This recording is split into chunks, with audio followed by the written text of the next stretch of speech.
disparu depuis la nuit des temps dans les légendes et la mythologie grecque. Il traverse à une vitesse fulgurante forêts et champs lorsque la pleine lune éclaire le ciel. Le loup-garou, cet être maudit, ou plutôt cet homme damné, condamné par une malédiction ancestrale, traîne sa misère dans les ténèbres, privé de toutes émotions, excepté une rage insatiable et une soif de chair, de préférence humaine. Mesurant en moyenne plus de 2 mètres, le loup-garou incarne une fusion cauchemardesque entre l'homme et le loup. Sa force physique est prodigieuse, et ses crocs acérés comme des lames de rasoir ne laissent aucune chance à ses proies.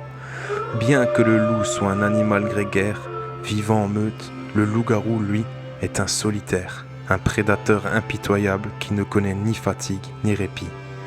Les nuits de pleine lune, il parcourt des centaines de kilomètres, dépassant parfois les 100 km/h, traquant sans relâche ceux qui osent croiser son chemin.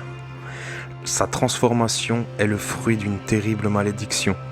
Qu'elle soit infligée par une morsure, une griffure, un sortilège, ou même par un rituel volontaire, elle enchaîne à jamais son âme à la bête. Le lycanthrope fascine autant qu'il terrifie. Son existence nourrit les peurs les plus profondes. Et pourtant, son histoire reste irrésistiblement captivante. Un être hybride, totalement maléfique, qui sous l'influence de la pleine lune, sème chaos et destruction, avant de se réveiller, le lendemain matin, redevenu humain, sans le moindre souvenir de ses actes sanguinaires. Qui sait, peut-être que ton propre voisin est un loup-garou.